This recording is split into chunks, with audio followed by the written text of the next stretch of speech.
नमस्कार विद्यार्थी मित्र आज आपण पाहणार आहे एबीसी आय डी कसा काढायचा। हा जो एबीसी आय डी आहे हा ABC I D Savitribai Phule Pune विद्यापीठाच्या विद्यार्थ्यांना परीक्षा फॉर्म भरताना उपयुक्त असतो। तो असल्याशिवाय परीक्षा फॉर्म भरला जात नाही। तर त्यासाठी हा एबीसी आय डी आपण कसा काढायचा हे आजच्या व्हिडिओमध्ये आपण पाहणार आहे।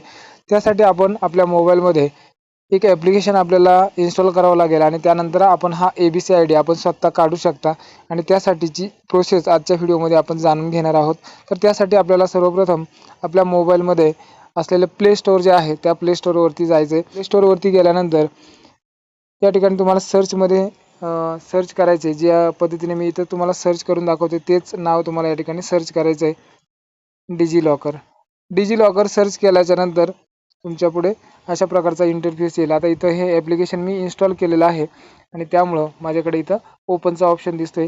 हे ॲप्लिकेशन तुम्ही इन्स्टॉल करून घ्या। इन्स्टॉल केल्यानंतर तुमच्या पुढे अशा प्रकारचा इंटरफेस येईल, म्हणजे असं दिसेल। तर या ठिकाणी तुम्हाला ओपनचा पर्याय आहे, याच्यावरती काय करायचं आहे, क्लिक करायचं आहे। ओपनच्या पर्यायावर क्लिक केल्यानंतर थोडंसं ॲप्लिकेशन लोडिंग घेते आणि त्यानंतर तुम्हाला इथं या ॲप्लिकेशनची भाषा निवडायची। इथं तुम्ही कोणती एक भाषा निवडू शकता। मी इथं इंग्लिश निवडतोय आणि त्यानंतर खाली निळ्या रंगामध्ये आहे बघा कंटिन्यू इन इंग्लिश या पर्यायावरती नंतर क्लिक करायचं आहे आणि त्यानंतर तुम्हाला अशा प्रकारचे ऑप्शन दिसतील। इथं तुम्हाला माहिती वगैरे दिलेली आहे। तर या ठिकाणी स्किप खाली एक ऑप्शन आहे आणि त्यानंतर नेक्स्ट नावाचा पर्याय आहे। तर या ठिकाणी मी नेक्स्टवरती क्लिक करतोय। त्यानंतर पुन्हा एकदा नेक्स्टवरती क्लिक करा। त्यानंतर लेट्स गो हा जो पर्याय आहे त्याच्यावरती क्लिक करायचं आहे। याच्यावर क्लिक केल्यानंतर तुमच्या पुढे अशा प्रकारचा इंटरफेस येईल। त्यानंतर गेट स्टार्टेडचा हा जो खाली शेवटचा ऑप्शन आहे त्याच्यावरती क्लिक करतोय। त्याच्यावर क्लिक केल्यानंतर तुमचं जर अकाउंट असेल डिजिलॉकरचा तर तुम्ही साइन इन करू शकता, किंवा आता आपण या ठिकाणी पाहणार आहे क्रिएट अकाउंट, म्हणजे आपलं अकाउंट क्रिएट कसं करायचं। तर या ठिकाणी तुम्हाला तुमच्या आधार कार्डवरती जसं नाव आहे तुमचं आधार कार्ड तुमच्या जवळ ठेवा। जसं तुमचं आधार कार्डवरती नाव असेल तेच नाव इथं तुम्हाला या ठिकाणी टाकायचं आहे। चुकीचं नाव टाकलं तर तुमचा एबीसी आय डी एकदा क्रिएट झाल्यानंतर पुन्हा त्यात बदल करता येणार नाही, त्यामुळे काळजीपूर्वक ही गोष्ट करा। इथं मी जसं नाव आहे तसं टाकून घेतोय। त्यानंतर तुमची जी काही आधार कार्डवरती असणारी डेट ऑफ बर्थ, जर आधार कार्डवरती डेट तुमची चुकीची असेल किंवा जन्मतारीख जी आहे आधार कार्डवरची तर ती जर तुमची चुकीची असेल आणि तुमच्या शाळा सोडल्याच्या दाखल्यावर जी जन्मतारीख असेल तर अशा वेळेला तुम्ही काय केलं पाहिजे, तर शक्यतो त्यावेळेला तुम्ही तुमचं आधार कार्ड जे आहे ते अपडेट करून घ्या आणि आधार कार्डवरची जन्मतारीख आणि तुमच्या दाखल्यावरची असणारी जन्मतारीख एकच करून घ्या आणि त्यानंतर मग तुम्ही हा एबीसी आय डी काढा। आधार कार्डवरती जन्मतारीख वेगळी असेल आणि तुमच्या शाळा सोडल्याच्या दाखल्यावरती जन्मतारीख वेगळी जर असेल तर तुम्ही एबीसी आय डी लगेच क्रिएट करू नका।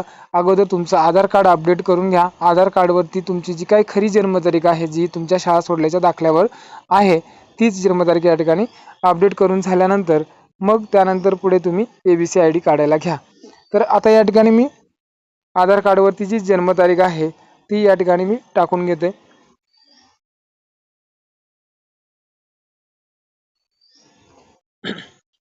त्यानंतर इथं तुम्हाला अशा पद्धतीने वर्ष सिलेक्ट करून घ्यायचं आहे, मॅन्युअली वर्ष सिलेक्ट करायचं आहे। तुमचं जे वर्ष असेल ते इथं तुम्हाला टाकायचं आहे, तर 1 डिसेंबर 1998। त्यानंतर तुम्ही मेल म्हणजे पुरुष असाल तर या ठिकाणी मेलवरती क्लिक करा, स्त्री असाल तर फिमेलवरती क्लिक करा। एका विद्यार्थिनीचं अकाउंट मी या ठिकाणी क्रिएट करत आहे त्यामुळे मी फिमेलवरती क्लिक करतोय आणि त्यानंतर आधारला लिंक असलेला मोबाईल नंबर इथे टाकायचा आहे। हा मोबाईल नंबर इथे टाकताना अगदी बरोबर टाका, चुकीचा टाकू नका आणि मोबाईल नंबर तुमचा आधारला जो मोबाईल नंबर लिंक असेल तो मोबाईल नंबर इथं टाका आणि त्यानंतर तुमच्याकडे स्वतःचा ईमेल आय डी असेल तर टाकू शकता, अन्यथा तुम्ही स्किप करू शकता, म्हणजे तुम्हाला इथं टाकलं नाही तरी चालेल। आता मी आधारला लिंक असलेला मोबाईल नंबर टाकलाय, त्याच्यावरती OTP येणार आहे, त्याच्यामुळे आपल्या जवळ असला पाहिजे। त्यानंतर खाली तुम्हाला सेट 6 डिजिट सिक्युरिटी पिन, तर इथे तुम्हाला पिन नंबर टाकायचा आहे जो तुम्हाला सिक्युरिटीच्या दृष्टीने महत्त्वाचा असेल। या ठिकाणी लक्षात पण राहील आणि तो लक्षात ठेवायचा आहे जेणेकरून तुम्हाला तो भविष्यकाळासाठी तुम्हाला उपयोगी पडेल। तुम्ही पाहिजे तर तुमची जन्मतारीख वगैरे टाकू शकता। त्यानंतर इथं सबमिट ऑप्शनवरती क्लिक करायचं आहे। सबमिट ऑप्शनवरती क्लिक केल्यानंतर तुमचा जो काही आधारला लिंक असलेला मोबाईल नंबर आहे जो आता आपण टाकला होता त्याच्यावरती एक OTP जातो। तो OTP आल्यानंतर तो इथं टाकून घ्यायचा आहे आणि त्यानंतर सबमिट ऑप्शन क्लिक करायचं आहे। त्यानंतर तुमचा आधार नंबर असेल तो आधार नंबर इथं टाकायचा आहे. आधार नंबर व्यवस्थित बघून टाका. आधार नंबर जो आहे तो टाकतोय. नंतर इथं नेक्स्ट वरती क्लिक करायचंय. त्याच्यावर क्लिक केल्यानंतर पुन्हा एकदा आपल्या आधार कार्डला मोबाईल नंबर लिंक आहे त्या मोबाईल नंबरवरती पुन्हा एकदा OTP जातो. या ठिकाणी मला OTP आलेला आहे, तो टाकून घेतोय मी आणि त्यानंतर सबमिट ऑप्शनवरती क्लिक करायचं आहे.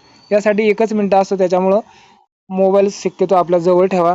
अकाउंट ऑलरेडी एक्झिट असं जर दाखवलं तर समजायचं आपलं अकाउंट अगोदरच या ठिकाणी तयार केलेलं होतं. मग त्यानंतर आता इथं साइन इनचा ऑप्शन आहे, याच्यावरती क्लिक करा. तुमचा मोबाईल नंबर जो तुम्ही आता अकाउंट क्रिएट करताना टाकलेला होता तो मोबाईल नंबर इथं टाकायचा आहे. त्यानंतर नेक्स्ट वरती क्लिक करायचं आहे. नेक्स्ट वरती क्लिक केल्यानंतर इथं तुम्हाला या ठिकाणी अशा पद्धतीने तुमचं जर आधारला 2-3 विद्यार्थ्यांचे मोबाईल नंबर समजा सेमच असतील, समजा दोघं भावंड असतील, एकाच घरातले असतील, तर अशा वेळेला कदाचित आधारला एकच मोबाईल नंबर जर लिंक असेल तर इथं तुम्हाला पहिले जे काही सुरुवातीची नावं आहेत, आता इथं JI दिलंय आणि BH दिलंय, इथं जिजाचं करतोय मी आणि त्यामुळे इथं पासवर्ड वगैरे जो आहे तर इथं मी टाकून घेतोय. त्यानंतर इथं OTP वगैरे सेंड झालाय आधारला लिंक असलेल्या मोबाईल नंबरवर, तो नंबर या ठिकाणी मी टाकतोय आणि त्यानंतर इथं सबमिट पर्यायावरती क्लिक करतोय. सबमिट वरती क्लिक केल्यानंतर तुमच्या पुढे अशा प्रकारचा इंटरफेस येतो आणि इथं तुम्ही लॉग इन या ठिकाणी सक्सेसफुली झालेला असता. इथं तुमचं जे काही नाव आहे, वेलकम जिजा तुकाराम भागडे अशा प्रकारचं नाव या ठिकाणी आलेलं आहे. मग इथं तुम्हाला खाली अनेक प्रकारचे पर्याय दिसतील. सर्चचा ऑप्शन आहे बघा खाली, होमच्या शेजारीच होम टॅब आहे त्याच्या शेजारीच आहे, करायचंय. सर्च करताना मी जे या ठिकाणी दाखवतोय इथं तुम्हाला तेच सर्च करायचं आहे, ABC अशा पद्धतीने सर्च केलं की त्यानंतर पहिलाच पर्याय इथं दिसतोय अपार कलच ऑब्लिक आहे ABC ID कार्ड. याच्यावर काय करायचं, क्लिक करायचंय. क्लिक केल्यानंतर इथं तुम्हाला तुमची डिटेल, इथं तुमचं नाव जे आहे ते मॅन्युअली येईल. त्यानंतर तुमची डेट ऑफ बर्थ बरोबर येईल. त्यानंतर तुमचं जेंडर म्हणजे तुम्ही मेल आहात फिमेल आहेत ते सगळं इथे या ठिकाणी दिसेल. त्यानंतर FY ला प्रवेश कधी घेतलाय ते वर्ष इथं निवडायचं. आता तुमचं ह्याच वर्षी जर ॲडमिशन असेल तर तुम्ही 2024 निवडा. त्यानंतर आयडेंटिटी टाईप इथं तुम्हाला दिलंय सिलेक्ट आयडेंटिटी टाईप, तर इथं तुम्हाला काय करायचं आहे, न्यू ॲडमिशन. जर तुम्ही FY ला असाल तर तुम्ही न्यू ॲडमिशन म्हणा आणि न्यू ॲडमिशन. त्यानंतर पुन्हा सिलेक्ट अकॅडमिक किंवा ॲडमिशन इयर, इथं तुम्हाला ॲडमिशन इयर सिलेक्ट करायचं आहे. आयडेंटिटी टाईपमध्ये इथं काय करायचं आहे, न्यू ॲडमिशन करायचं आहे. आणि त्यानंतर आयडेंटिटी व्हॅल्यू, तर इथं तुम्हाला काय करायचं आहे, तुमचा जो आधार नंबर आहे आधार नंबर टाकायचा आहे. आधार नंबर टाकू शकता, तुमचा मोबाईल नंबर टाकू शकता. अशा पद्धतीने कुठलाही एक पर्याय तुम्ही या ठिकाणी निवडू शकता. तर या ठिकाणी मी टाकतोय आधार नंबर.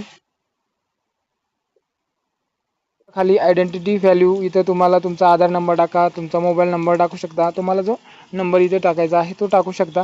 आणि त्यानंतर खाली आहे सिलेक्ट इन्स्टिट्यूशन नेम, तर इथं तुम्हाला काय करायचं आहे, याच्यावर टिक करायचं आहे. आणि त्यानंतर वरती इथे बघा